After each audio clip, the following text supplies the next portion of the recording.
एक बार एक व्यक्ति गौतम बुद्ध के पास गया और बोला, बुद्ध, मैं अक्सर लोगों को यह कहते हुए सुनता हूँ कि हम जो सोचते हैं वही बन जाते हैं। इसलिए मैं आपसे जानना चाहता हूँ कि हमारा जीवन हमारे विचारों से कैसे जुड़ा है और हमारे विचार हमारे जीवन को किस हद तक प्रभावित करते हैं। बुद्ध ने कहा कि यह सत्य है कि मनुष्य जो सोचता है वही बन जाता है।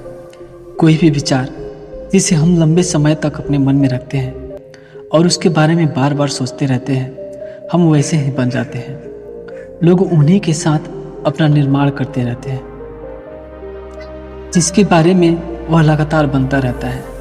व्यक्ति का चरित्र उसके विचारों से भी बनता है। यदि विचार अच्छे हैं तो चरित्र भी शुद्ध होगा, और यदि विचार भी दूषित है तो चरित्र भी बुरा ही होगा। अगर आप ध्यान से देखेंगे तो पाएंगे कि हमारे जीवन का हर पहलू आपके किसी न किसी पहलू से जुड़ा होता है। आप आज जो भी हैं अपने विचारों की वजह से है। आपके विचार अच्छे या बुरे किसी न किसी तरह से आपके जीवन को अच्छा या बुरा बना रहे हैं। हम जैसा सोचते हैं वैसा ही हमारा चरित्र बन जाता है। जिस प्रकार स्वस्थ बीज के बिना कोई वृक्ष विकसित नहीं हो सकता, उसी प्रकार अच्छे विचारों और अच्छे चरित्र के बिना कोई भी मनुष्य सफल नहीं हो सकता। और यदि उसके विचार नकारात्मक है तो अपने जीवन को गलत दिशा में मोड़ देगा। उसी प्रकार हमारे जीवन में अपने विचारों और कर्मों के माध्यम से कई बीज बोए हैं, और उस बीज का फल या तो हमें दुख दे सकता है या खुशी। यदि हमने सकारात्मक विचारों के बीज बोए हैं तो हमें सफलता और खुशी जरूर मिलेगी, लेकिन यदि बोए गए बीज नकारात्मक विचारों के हैं तो सफलता और सुख के अलावा दुख साथ साथ चलेंगे। जिन लोगों को आप सफल और महान मानते हैं वे यहाँ ऐसे ही नहीं पहुँच गए। उन्होंने अपने विचारों पर नियंत्रण रखकर अपना चरित्र ऐसा बनाया कि इसी चरित्र के बल पर उन्होंने महानता की ऊंचाइयों को छुआ है। तो मूल रूप तो आपके अंदर जो विचार हैं, यदि आपके मन में दूसरों के प्रति क्रोध, ईर्ष्या, घृणा, ये सारी चीजें हैं तो आप बाहर भी वैसे ही होंगे। तो आपको बाहर भी वही मिलेगा। तुम्हें ऐसे लोग मिलेंगे जो तुम्हारे साथ वैसा ही व्यवहार करेंगे। यदि तुम्हारे पास प्रेम, शांति, करुणा है तो तुम वैसे ही बन जाओगे और आप बाहर भी वैसा ही पाएंगे। और जो ऐसे विचार रखता है उसे सम्मान और प्यार दोनों मिलता है। परंतु मनुष्य अपने जीवन का निर्माता स्वयं है। वह इसे बना या बिगाड़ सकता है। मनुष्य अपने चरित्र का निर्माण अपने कार्यों और विचारों से करता है। अपना समुदाय बनाता है, अपनी किस्मत खुद बनाता है। व्यक्ति ने कहा, लेकिन बुद्ध, मैं अपने विचारों को खुद को कैसे सुधार सकता हूँ? बुद्ध ने कहा था कि अगर तुम खुद को सुधारना चाहते हो तो सबसे पहले अपने विचारों पर ध्यान देना शुरू करो। तुम्हें यह देखना होगा कि तुम दिन भर क्या सोच रहे हो। क्या तुम दिन भर मन में बुराई और लोगों के प्रति नफरत पाल रहे हो? आपको बस इस बात पर ध्यान देना है कि आप अच्छाई की ओर जा रहे हैं या बुराई की ओर। जब आप अच्छे से समझ जाएंगे कि आपके दिमाग में अच्छे विचार चलते हैं या बुरे, तभी आप अपने सोचने के तरीके में बड़ा सकारात्मक बदलाव कर पाएंगे। आपके अंदर कभी ना खत्म होने वाला खजाना है। आप नहीं जानते कि आप क्या कर सकते हैं, आप किस तरह की अद्भुत शक्तियाँ प्राप्त कर सकते हैं। अपने महान योद्धाओं और महान लोगों के बारे में तो सुना ही होगा। यदि आपको उनकी शक्तियों का विश्वास नहीं है तो आपको बस यह मानना होगा कि आग के बिना धुआं नहीं होता। जरूर उनमें कुछ तो बात होगी जिसकी वजह से उनके बारे में इतना कुछ लिखा और कहा गया है। तो वे कौन लोग थे जो दुनिया में महान योद्धा और आदर्श के रूप में पूजे जाते थे? अगर हम थोड़ा और गहराई से सोचें तो वे ये लोग थे जिन्होंने अपने भीतर से अटूट खजाने को पहचाना था। वे लोग अभ्यास करते रहे और सभी की भलाई करने वाले लोगों की मदद करके खुद को बेहतर बनाते रहे हैं, और वे दुनिया में महान और अमर हो गए हैं। और अगर आप भी ऐसा करना चाहते हैं तो सबसे पहले आपको अपने विचारों पर ध्यान देना होगा। बुद्ध ने आगे कहा, एक मानव मन के बगीचे से तुलना की जा सकती है। जैसे बगीचे को साफ और सुंदर रखना समय समय पर उसमें उगने वाले खरपतवार को हटाना पड़ता है, रोज पानी देना पड़ता है, पौधे की देखभाल करनी पड़ती है, उसी तरह हमें अपने मन को भी सुंदर और सकारात्मक बनाए रखने के लिए उसका ख्याल रखना होगा। इसमें से लगातार नकारात्मक विचारों को हटाकर सकारात्मक विचारों को जगह देनी होगी। इसके लिए हमें डर, चिंता, नफरत और ईर्ष्या जैसी भावनाओं से खुद को दूर रखना होगा और इसके लिए आपको अपने अंदर चल रहे विचारों पर लगातार ध्यान देना होगा। किसी भी व्यक्ति के अंदर उठने वाले विचार और उसका चरित्र अधिकतर उसके आसपास के वातावरण और परिस्थितियों पर निर्भर करते हैं। लेकिन इसका मतलब यह नहीं है कि किसी व्यक्ति की स्थिति खराब है अतः उसके विचार सदैव त्रुटिपूर्ण रहे। वह उन पर ध्यान देकर अपने विचारों को बदल सकता है और जैसे ही उस व्यक्ति के विचार बदल जाते हैं तो उसका चरित्र और उसके काम करने का तरीका अपने आप बदल जाता है। ये सभी चीज़ें धीरे धीरे सीखनी होती है। विचारों के काम करने के तरीके को समझना जरूर होगा। आपको सबसे पहले यह स्वीकार करना होगा कि जो काम सामने वाला कर सकता है वह आप भी कर सकते हैं। आपको बस इसका बार बार अभ्यास करने की ज़रूरत है, नई चीज़ें सीखने की ज़रूरत है। जैसे जैसे आपका मन बदलेगा आपकी परिस्थितियाँ भी बदल जाएंगी। आप जो भी विचार बीज में अपने रूप में मन में डालते जाएंगे यह धीरे धीरे आपके चरित्र और आपके कार्यों में दिखना शुरू हो जाएगा और एक बार वह विचार आपके अंदर जड़े जमा लेगा और आपकी सारी गंदगी को मिटा देगा। आपके सफल होने से कोई नहीं रोक सकता। लेकिन अगर वह बीज या विचार नकारात्मक है तो आपकी भी असफलता से कोई नहीं बचा सकता। इसीलिए अपने विचारों के प्रति बहुत जागरूक रहने की जरूरत है। आप अपने अंदर किस तरह के विचार पाल रहे हैं, एक बात का हमेशा ध्यान रखें। हमें वह नहीं मिलता जो हम चाहते हैं, बल्कि हमें वह मिलता है जो हम हैं और हम अपने विचार हैं। इसीलिए इच्छा करना और उस इच्छा के बारे में अच्छा सोचते रहना और उसे पूरा करने का प्रयास करना दो बिल्कुल अलग चीज़ है। क्योंकि इच्छा तो हर कोई करता है, लेकिन इस इच्छा के बारे में लगातार सकारात्मक सोचना और उसे पाने के लिए कड़ी मेहनत करना बहुत ही कम लोग ऐसा कर पाते हैं। इसीलिए अगर आप अपनी परिस्थितियों को बदलना चाहते हैं तो सबसे पहले आपको खुद को बदलना होगा। लेकिन ज़्यादातर लोग अपनी परिस्थितियों को बदलना तो चाहते हैं, लेकिन अपने सोचने और काम करने के तरीके को नहीं बदलना चाहते।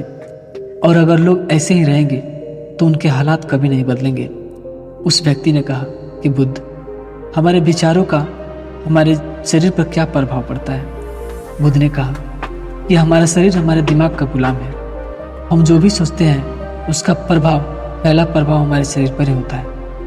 आपने देखा होगा कि जो लोग अधिक चिंता करते हैं और डरते हैं वे जल्दी बीमार पड़ जाते हैं। साथ ही जो लोग दूसरों से ईर्ष्या करते हैं और हमेशा नकारात्मक सोचते हैं वे भी बहुत जल्द मानसिक और शारीरिक की बीमारी का शिकार हो जाते हैं। और अगर आप ऐसा सोचते हैं तो आपके साथ ही ऐसा ही होगा। इसके विपरीत जो लोग हमेशा खुश रहते हैं वे दूसरों के बारे में अच्छा सोचते हैं, हमेशा स्वस्थ रहते हैं, तो उनकी ऊर्जा एक समान होती है और इस ऊर्जा का सकारात्मक प्रभाव सबसे पहले उनके शरीर पर पड़ता है। क्योंकि जिस व्यक्ति का मन शांत होता है उस व्यक्ति के शरीर की आधी बीमारी अपने आप ही खत्म हो जाती है।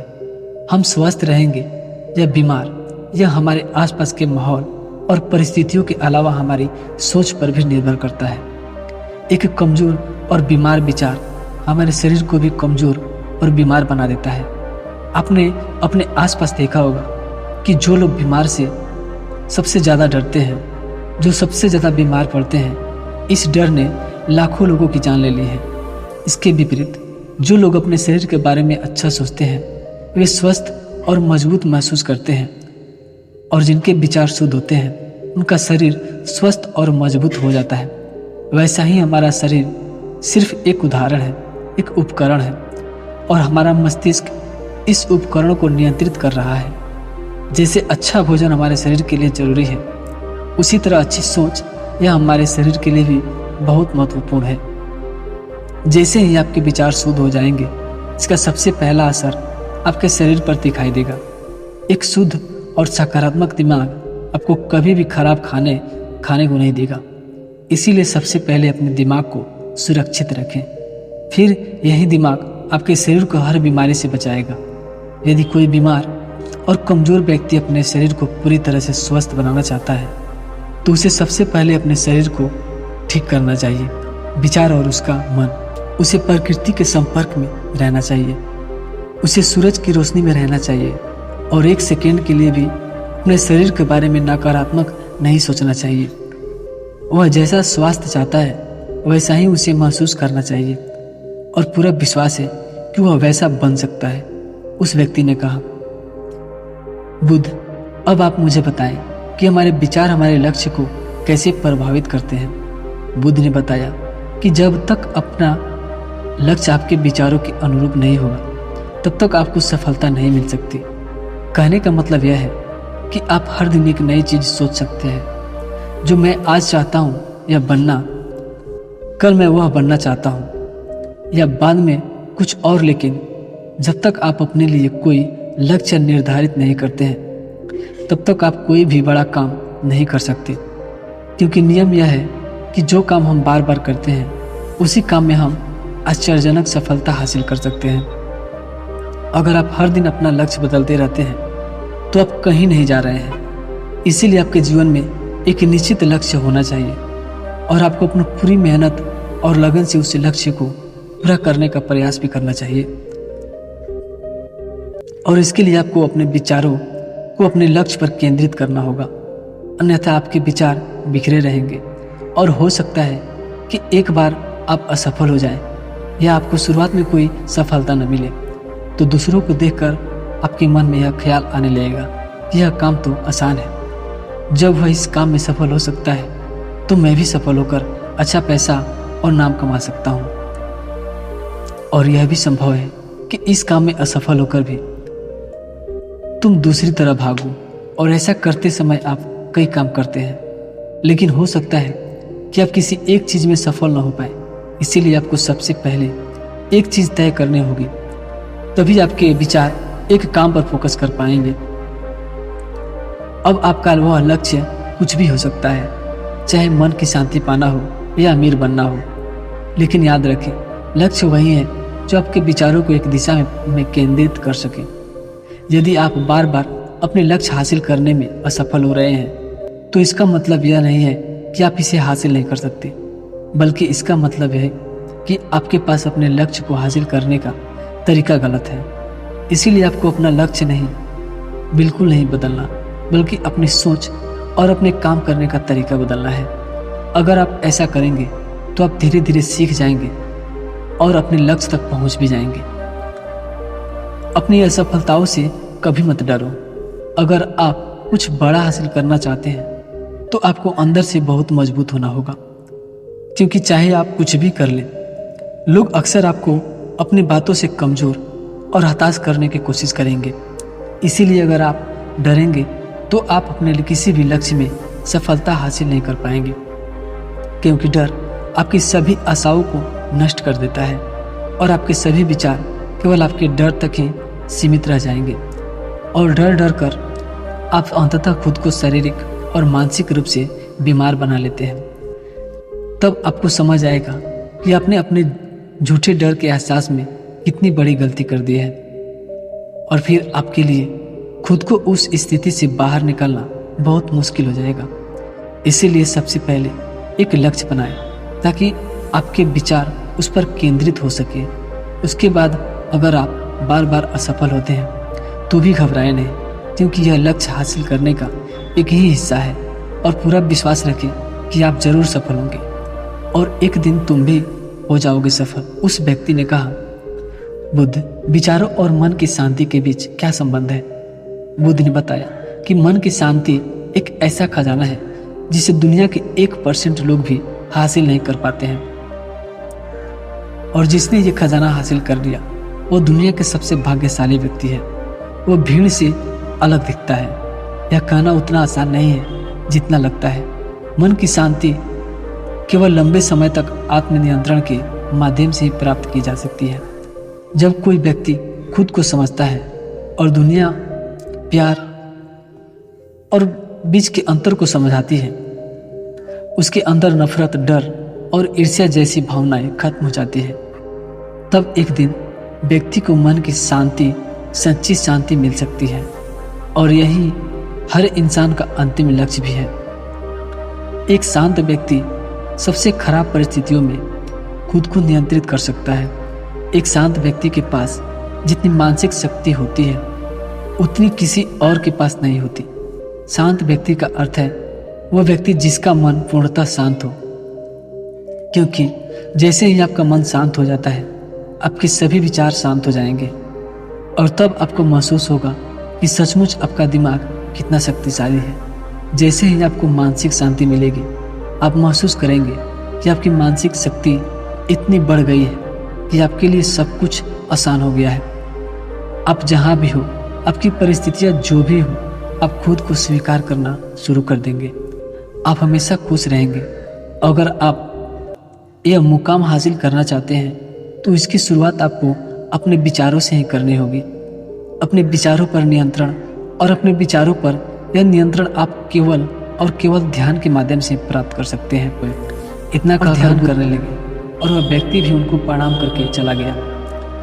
तो दोस्तों, उम्मीद करता हूँ कि आपको इस कहानी से एक अच्छी सीख मिली होगी। यह कहानी आपको कैसी लगी हमें कमेंट में ज़रूर बताएं और इस कहानी को अपने दोस्तों के पास ज़रूर शेयर करें ताकि उन्हें भी इस कहानी से कुछ सीखने को मिल सके। तो मिलेंगे फिर अगले वीडियो में, तब तक के लिए धन्यवाद।